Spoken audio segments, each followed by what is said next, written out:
বাংলাদেশে নতুন এক হাউকাউ শুরু হয়েছে মায়ানমারের রোহিঙ্গার করিডোর নিয়ে। বাংলাদেশে প্রত্যেক দিন ইস্যু পয়দা হয় নতুন নতুন, আমাকেও পিক করতে হয় ইস্যু, কারণ আমার একটা এপিসোড বানাতে তো টাইম লাগে, তাই না?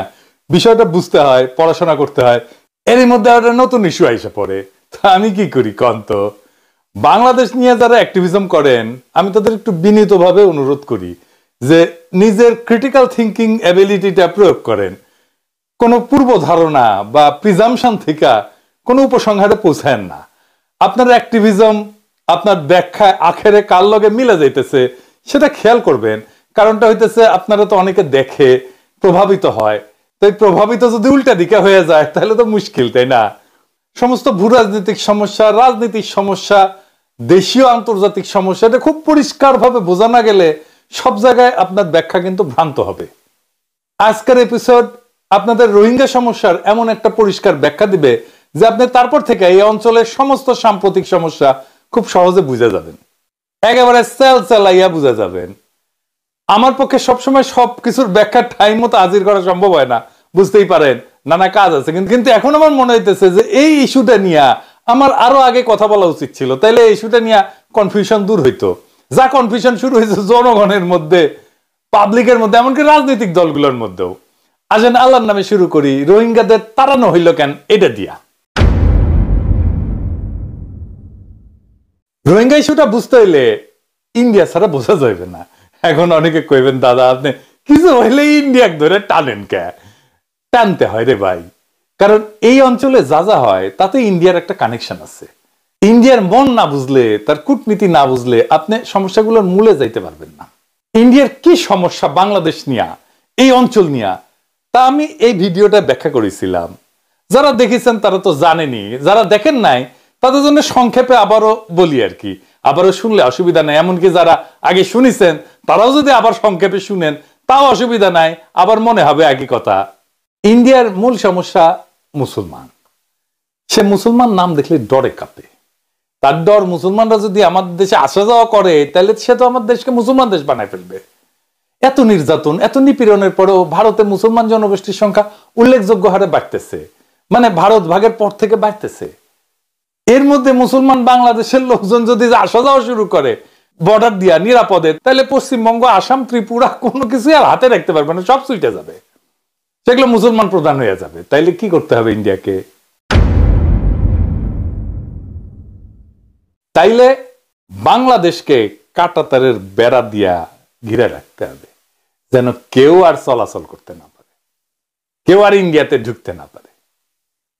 আর বাংলাদেশিদেরকে মারতে হবে গুলি কইরা মাঝে মাঝে, তাহলে বাংলাদেশিরা ডরে আর বর্ডারের দিকে যাবে না, ক্রস করবে না, তাই না? বুঝাও তো, সমস্যা তো মিটে গেল, তাই না? হ্যাঁ, না মিটলো না, নতুন সমস্যা শুরু হইলো। বাংলাদেশের ওই পারে যে 7টা রাজ্য আছে না, যেগুলোকে 7 সিস্টার্স কওয়া হয়, সেগুলো অশান্ত। এগুলো ইন্ডিয়ার সাথে জুড়ে আছে চিকেন নেক নামের একটা ছোট্ট জায়গা দিয়ে, এটা দিয়া ওটা যদি চীন চেপে ধরে তাহলে শেষ। আর ওই চিকেন নেক দিয়ে কিছু পাঠাইতে হলে মেনা টাইম লাগে, তো সেইখানে খাদ্য সাপ্লাই, সামরিক সরঞ্জাম দ্রুত পাঠানোর সবচেয়ে ভালো রাস্তা হচ্ছে যে বাংলাদেশের মধ্যে দিয়া, হ্যাঁ, সরাসর বরাবর। তো তুমি একজনকে ঘিরে রাখবা কাঁটাতার দিয়া, নদীর পানি কাইরে নিবা, মানুষ মারবা, কাঁটাতারে ঝুলাই রাখবা, আর ওই দেশের মধ্যে দিয়ে ট্রানজিট নিবা। এটা হইতে দেবে কোন সরকার?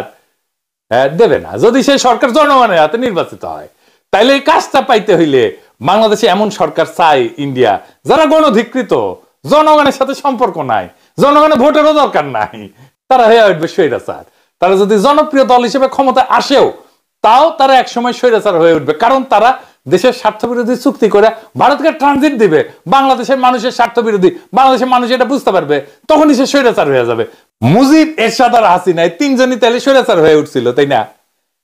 আর এই 3জনকে উৎখাতে অভ্যুত্থান আর বিপ্লব লাগিয়েছিল। ভারত জানে যে তার ট্রানজিট বাংলাদেশের মধ্যে দিয়ে এক সময় জয় বাংলা হয়ে যাবে। হয়েছেও তো, এখন তার ট্রানজিট নাই, তাই তার বিকল্প দরকার। কি সেই বিকল্প? আপনারা দেখেছেন নাই নিউজটা, যে বাংলাদেশকে এড়ায় 7 সিস্টার্সকে যুক্ত করতে নতুন প্রকল্প ভারতের, দেখেছেন না? এটা নতুন প্রকল্প না, এটা অনেক পুরানা প্রকল্প। আর এই প্রকল্পের সাথে যুক্ত আছে রোহিঙ্গা সমস্যার একটা গুরুত্বপূর্ণ সূত্র। আসেন সেই ষড়যন্ত্র কূটচক্র আর ভারতের ইসলাম বিদ্বেষের রাজনীতির এক অন্ধকার অধ্যায় আপনাদেরকে পরিচয় করাই দিই। রোহিঙ্গা সমস্যা চাল চালাইয়া বুঝা যাবেন, আর কোনোদিন সমস্যা হবে না। এই যে রোহিঙ্গা বিতরণ করলেন, এটা একটা উন্নয়ন প্রকল্পের আড়ালে একটা জাতিগত নিধন জায়েজ করে তোলার প্রকল্প, যার নাম Kaladan multi model transit transport project, সংক্ষেপে কালাদান প্রকল্প। কাগজে কলমে এটা একটা ট্রান্সপোর্ট করিডোর, কিন্তু বাস্তবে এটা একটা রক্তাক্ত করিডোর, যেখানে রাস্তাঘাট বানাইতে মানুষের বসতি ধ্বংস করা হয়েছে। শুধু যে মানুষ তা না, একটা জাতিকে ধ্বংস করা হয়েছে। কালাদান প্রকল্পটা কি? কালাদান প্রকল্প হলো ভারত আর মায়ানমারের মধ্যে যৌথভাবে বাস্তবায়িত একটা মাল্টি মডাল, মানে বন্দর, নদীপথ, সড়ক, এই তিনটা মিলা একটা যোগাযোগ ব্যবস্থা। এর মূল উদ্দেশ্য হলো ভারতের উত্তর পূর্বাঞ্চল মানে সেভেন সিস্টার, বিশেষ করে মিজোরামকে ভারতের মূল ভূখণ্ডের সাথে বিকল্প রুটে যুক্ত করা। মানে বাংলাদেশের ভিতর দিয়ে ট্রানজিট যদি বন্ধ হয়ে যায়, তাহলে সে যেন এই বিকল্প পথে পণ্য, সামরিক সরঞ্জাম পাঠাইতে পারে সেভেন সিস্টার্সে। এদিক দিয়ে পাঠালেও শিলিগুড়ি করিডোর বা চিকেন নেক দিয়ে পাঠানোর সাথে কম টাইম লাগবে, কম খরচ লাগবে। তো কোথায় কোথায় দিয়ে যাবে এটা সে ম্যাপে না অ্যানিমেশন করে দেখান না। ওই যে কলকাতা থেকে সিটুয়ে সমুদ্র পথে যাবে, হ্যাঁ, মালটা। তারপরে সিটুয়েতে নামবে, এইটা নামার পরে সিটুয়া থেকে কালেতোয়া, কালাদান নদী পথে যাবে। কালেতোয়া থেকে জরিনপুই, মিজোরাম সীমান্ত, এখানে সড়ক পথে যাবে। এইখান থেকে সড়কে ভারতের অভ্যন্তরে প্রবেশ করা। তো ভারতের পুরা প্রকল্পের জন্য $500 মিলিয়ন ব্যয় করছে, যা পুরোপুরি ভারত সরকারের অর্থায়ন করছে, পুরা ইন্ডিয়ার এটা খরচ। এখন প্রশ্ন হইতেছে যে এই প্রকল্পের সাথে রোহিঙ্গা গণহত্যার কি সম্পর্ক?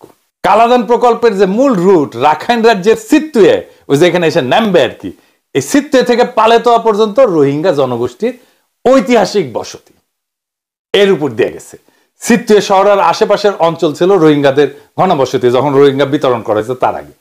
2012 সাল থেকে শুরু করে 2017 সালের যে ভয়াবহ গণহত্যা, রোহিঙ্গাদের হত্যা, ধর্ষণ, গৃহপোড়াও, দেশ ছাড়া করার জন্য বাধ্য করা হয়েছে, এইটা এই অঞ্চলটা। কেন তাদের সরাই দেওয়া হয়েছিল? প্রশ্নটা এখানে। কেন এই জাতিগত নিধন ঠিক এই অঞ্চলে হইল? এর উত্তর মিলবে ভূ রাজনৈতিক মানচিত্রে। রাখাইন রাজ্যে হঠাৎ করে অর্থনৈতিক গুরুত্ব পেতে শুরু করলো এই প্রকল্পের জন্য, কালাদান প্রকল্পের কারণে। ভারতীয় অর্থায়নে বন্দর, রোড, নদীপথ তৈরি হবে, জমির দাম বেড়ে গেল। এমন অঞ্চলে মায়ানমার আর ভারত সরকার তার সম্ভাব্য হুমকি রোহিঙ্গা মুসলমানদের রাখতে চাইল না। ভারত চাইবে না যে যেইখানে সিটুয়েতে তার পণ্য নামবে সেটা মুসলমান এলাকা হোক, যেইখান থেকে তার পণ্যটা যাবে সেটা মুসলমান এলাকা হোক। তাদের সরাই দিলে ভূমি থাকবে খালি, বিরোধ থাকবে না, প্রজেক্ট চলবে নির্বিঘ্নে। এটাকেই বলে ডেভেলপমেন্ট ইনডিউস ডিসপ্লেসমেন্ট। পৃথিবীর নানা জায়গায় এটা হয়েছে, এইটা এইখানে হয়েছে। উন্নয়নের নামে জাতিগত উচ্ছেদ। অ্যামনেস্টি ইন্টারন্যাশনাল আর 45 রাইটস এর রিপোর্টে বলা হয়েছে যে সিটুয়ে বন্দরের আশেপাশ থেকে রোহিঙ্গা বসতিগুলোকে ধ্বংস কইরা সেখানে বন্দরের অবকাঠামো তৈরি করা হয়েছে। এবার বুঝছেন তো কেন তাদেরকে তাড়ানো হয়েছে। কালাদানের জন্য রাস্তা বানাইতে যেখানে ভূমি দরকার ছিল সেখানে আগে রোহিঙ্গারা ছিল। এই গণহত্যা যে ভারতের সমর্থন ছিল এটা প্রমাণ কি তাইলে? তো ভারত কি করলো? যখন গণহত্যা শুরু হলো, ভারত ইউএনএ রোহিঙ্গা নিধনের বিরুদ্ধে ইউএনের যে প্রস্তাবনা সেটাতে ভোটদানে বিরত থাকছে, যাতে কালাদান প্রকল্পে মায়ানমারের সঙ্গে সম্পর্ক ক্ষতিগ্রস্ত না হয়। মায়ানমারের জান্তা সরকারের সাথে সম্পর্ক গভীর করছে ভারত।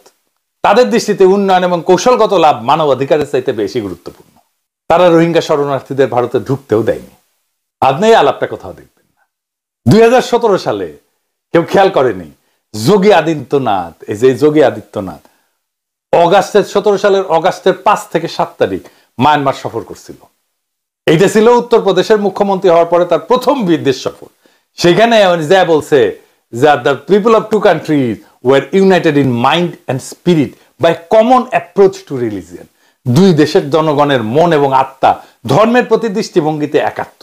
কি দৃষ্টিভঙ্গি সেটা? দৃষ্টিভঙ্গিটা হইতেছে মুসলমান খেদাও, মুসলমান ঘৃণা, এটাই তাদের ধর্মের প্রতি দৃষ্টিভঙ্গি। ঠিক তার সফরের 3 সপ্তাহ পরে রোহিঙ্গা গণহত্যা শুরু হয়েছিল। আর এই গণহত্যার নৈতিক সমর্থন দিয়েছিল ভারতের বিজেপি সরকার। এইবার যোগী আদিত্যনাথের সফরের সাথে রোহিঙ্গা গণহত্যার যোগসূত্র দেখতে পান। তারপরের কিছু রোহিঙ্গা ইন্ডিয়ায় ঢুকছিল। ভারত ঘোষণা করেছিল যে তারা আশ্রয় নেওয়া সকল মুসলমান রোহিঙ্গাদের তাড়াই দেবে। তাড়াই দেওয়ার কারণ হিসেবে ভারত বলছে যে এরা নাকি ভারতের বিরুদ্ধে ইসলামিক সন্ত্রাসবাদে জড়িয়ে যেতে পারে, তাই তারা ভারত রাষ্ট্রের প্রতি হুমকি তৈরি করতে পারে। কিন্তু ভারতে যারা আশ্রয় নিয়েছিল তাদের শরণার্থীরা কেউ ক্রিমিনাল ছিল না, তাদের কোনো ক্রিমিনাল রেকর্ডও ছিল না, তাদের বিরুদ্ধে কোনো ক্রিমিনাল ইনভেস্টিগেশনও হয়নি, বরং তারা মায়ানমারের রাষ্ট্রীয় সন্ত্রাসের ভিকটিম হইয়া নিজের দেশ থেকে প্রাণটা নিয়ে পালায় গেছিল। এই কালাদান প্রকল্প কোনো উন্নয়ন না, এটা ছিল একটা কাঠামো করার নাম কইরা জাতিগত নিধনের পরোক্ষ সহযোগিতা। রাস্তাটা পাকা হইল, বন্দরে গুদাম উঠলো, কিন্তু মানুষের অস্তিত্বকে মুছে দিয়া। এটা কোনো অবকাঠামো না, এটা একটা নিধন করিডোর। উন্নয়নের নামে যদি মানুষ উচ্ছেদ হয় তা উন্নয়ন না, তা দখল। এই দখলটাই হয়েছে ফিলিস্তিনে। যেই রাস্তা রক্ত মুছে তৈরি হয় তার গন্তব্য কখনো মানবিকতা হইতে পারে না। ফিলিস্তিনে গাজাকে এইভাবে ফাঁকা করা হয়েছে, একই জিনিস করছে রোহিঙ্গা এলাকায়। এখন বলেন, ইন্ডিয়া কখনো চাইবে রোহিঙ্গারা ফিরে যাক ওই জায়গায়? না, তারা চাইবে না। হাসিনা কেন ফেরানোর চেষ্টা করেনি রোহিঙ্গাদেরকে? এই কারণে যে ভারত চায় না। প্রফেসর ইউনূসের সরকার একটা পরিকল্পনা হাতে নিয়েছে, আগামী ঈদের আগে রোহিঙ্গাদের ফেরাবে।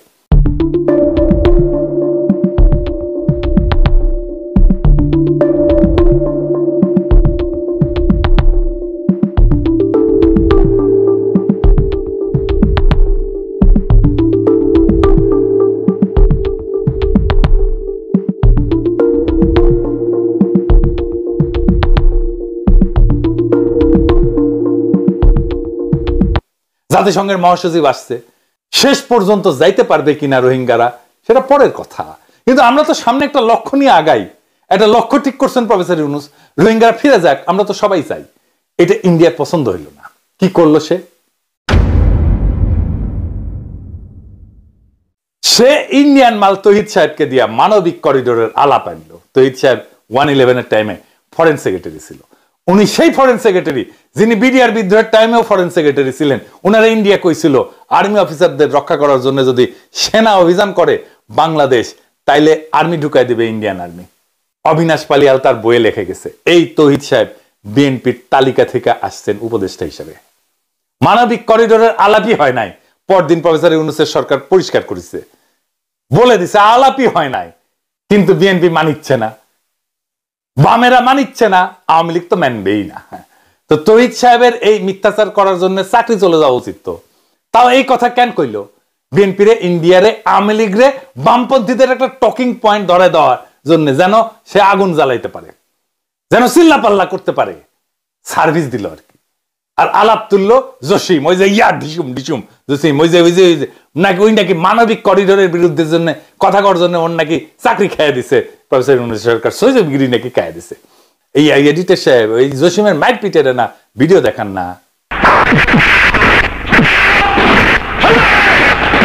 আচ্ছা এডিটর সাহেব, ওই যে ড্যান্সের সিকোয়েন্স আছে না জসিমের, এটা দেখানো যায় না? আমার একটা প্রিয় গান আছে, গেলে ড্যান্সিং আছে জসিমের নতুনের সাথে, ওটা দেখান। জসিম একটা প্র্যাকটিস দিবিনি ড্যান্স করিয়া, এটা মজা পাবিনি। হ্যাঁ, গানটার কথা কি জানেন? দারুণ লিরিক করে। হ্যাঁ, বাংলাদেশে শেক্সপিয়ার লিখেছে, তুমি কাছে এলে শীতল অঙ্গ গরম হইয়া যায়। শুনেন। তুমি কাছে এলে শীতল অঙ্গ গরম হয়ে যায়, তুমি দূরে গেলে আমার মন করে হায় হায়। এই জসিম পাকিস্তানকে 1971-এর জন্য ক্ষমা চাইতে বলে, পাকিস্তানের কাছে আজগুবি টাকার হিস্সা চায়, যা কিনা আওয়ামী ফ্যাসিস্ট হাসিনার বয়ান ছিল। এই কথা কই আমাদের সাথে পাকিস্তানের সম্পর্ক ভালো করার সুযোগটা হোকা মেরে দিচ্ছে। সে মানবিক করিডোরের বিরোধিতা করবে বাংলাদেশের জন্য, ওই তো ইন্ডিয়ার স্বার্থ দেখার জন্য বসে আছে। ওই আর তো হইছে দুটোই বসে আছে। এই কথাটা ছড়াইছে কে? চন্দন নন্দী। দেখেন, যে কিনা বিপ্লবের শুরু থেকে এটা আইএসআই এর প্রজেক্ট, এটা ছাত্ররা আইএসআই এর সাথে কথা কইছে, এই সমস্ত কইছে। মিথ্যা বয়স ছড়াই গেছে। কয়দিন আগেও কইছে আমেরিকান কার্গো নাকি আসছে রাখাইনে আর্মস টার্মস নিয়ে আর কি, অস্ত্র পাঠানোর জন্য। ওর বাবা ছিল, চন্দন নন্দীর বাপ ছিল রয় স্টেশন চিফ বাংলাদেশে, তার কথা নিয়ে লাভাইতেছে। আরে ভাই, হাসিনা কইতেছে করিডোর নিয়ে। এখন মানবিক করিডোরের নামে আমাদের দেশটা যেন লিজ দিয়ে দেওয়া হচ্ছে। নিজম মজুমদার কয় আওয়ামী লীগ একের পর এক পেজ থেকে পোস্ট দিতেছে, এই পুরাটার ইন্ডিয়ান সাজানো প্ল্যান। বুঝছেন তো? তারেক রহমানও বলে মানবিক করিডোরের কথা, সিপিবি বলে, বাম গণতান্ত্রিক জোট বলে, আবার মির্জা আব্বাস করছে যে মানবিক করিডোর নিয়ে জামাত, মানে ওই যে আমার শ্বশুরের দল আর কি, ও ইসলামী আন্দোলনের নিরাপত্তা বিস্ময়কর। ওরা বুঝেছে ঠিকই যে এটা ইন্ডিয়ান প্ল্যান, আপনারা বুঝেন নাই, অথবা বুঝে ওইটা খাইছেন, ইন্ডিয়ান বটিকা খাইছেন। দেখেন হাসিনা কি কয়, ইলেকশন দিবে দিবে কয়, কিন্তু দেবে না। শুনেন, ওই নির্বাচন আওয়াজ দিচ্ছে, সে নির্বাচন করবে না কোনোদিন, এটা আমি বলে দিতে পারি। এ পর্যন্ত যে কথা তাকে নিয়ে বলছি সবই সত্য, কারণ আমি তো সবথেকে বেশি তাকে সুযোগ দিয়েছিলাম। কাজে এখনো নির্বাচনে এখন ওই যুদ্ধ খেলা দেখিয়ে বলবে যে হ্যাঁ এরকম অবস্থা, কি করে নির্বাচন করব, পরিবেশ নাই। এখন যখন বলছে না মানুষ তো আমাকে চায়, কোন মানুষ চায় তাকে? হাসিনাও ইলেকশন চায়। বিএনপি আপনারা কন, আপনারা আওয়ামী লীগ আর বামেরা কেন একই স্বাধীনতা বাজাইতেছে? বলেন, পাবলিককে বুঝায় দেওয়া তো কঠিন না, এটা ইন্ডিয়ান জিনিস। আইজার বন্ধন নিয়ে আলাপ করলাম না, আরেকদিন আলাপ করবনি। রক্তের উপরে রাস্তা বানানো গেলে তার নাম উন্নয়ন না, তার নাম দখল। বাংলাদেশে আজকে যে রোহিঙ্গা ইস্যু নিয়ে নতুন হাউকাউ শুরু হয়েছে, সেটা আসলে নতুন কিছু না। এইটা একটা পুরানো কুৎসিত রাজনীতির মোড়ক। রোহিঙ্গাদের তাড়ানো হয়েছে শুধু তাদের ধর্মের কারণে না, তাদের জমির কারণে, তাদের অবস্থানের কারণে, তাদের জাতিগত পরিচয়কে মুছে দেয়া একখান ট্রানজিট করিডোর বানানোর জন্য। তার নাম কালাদান, ভারতীয় ভ্রাতৃত্বের কবরস্থান। আপনি যদি এখনো ভাবেন এটা শুধু একটা সীমান্ত সমস্যা, এটা শুধু একটা শরণার্থী সমস্যা, তাহলে আপনি ছবিটা পুরোটা দেখতেছেন না। আপনি যদি রোহিঙ্গাদের কান্না, রাখাইনের আগুন আর চট্টগ্রামের নিরাপত্তা এক লাইনে না টানেন, আপনি ভারতীয় পররাষ্ট্রনীতির অভিসন্ধি ধরতে পারবেন না। এইখানে রাস্তা বানাইতে হয়েছে, তাই মানুষ সরাইয়া দিতে হয়েছে।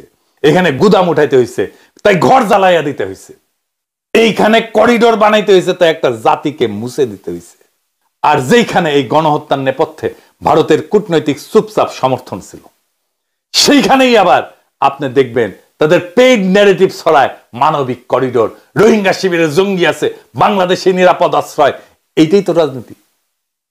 একদিকে ইসলাম বিদ্বেষ, আরেকদিকে ভূকৌশল, মাঝখানে পড়ে একটা জাতি হয় বেওয়ারিশ। আর সেই নাটকের অডিয়েন্স হচ্ছেন আপনি। আপনাকে দেখানো হয় হিউম্যান ট্র্যাজেডি আর লুকানো হয় হিউম্যান ইঞ্জিনিয়ারিং। রোহিঙ্গা তাড়ানোর নাটক, মানবিক করিডোরের গল্প, জসিমের গরম অঙ্গ, সবকিছুর পেছনে একটাই কথা লুকানো আছে, আপনি যেন মূল ইস্যুটা না ধরেন। আজকের ভিডিওতে আমরা সেই পর্দাটা ফাঁস করে দিলাম। এই লড়াই শুধু রোহিঙ্গাদের জন্য না, এই লড়াই বাংলাদেশের ভূখণ্ড রক্ষা করার লড়াই, এই লড়াই বাংলাদেশের রাজনৈতিক সার্বভৌমত্ব রক্ষা করার লড়াই। আপনার অন্ধ সমর্থন ভারতের নীলনকশার পেট্রোল, আপনার বিশ্লেষণহীন অ্যাক্টিভিজম আসলে ভারতীয় পরিকল্পনার প্রোপাগান্ডা ডিভিশনে কাজ করা এক প্রকার ভলান্টিয়ারশিপ।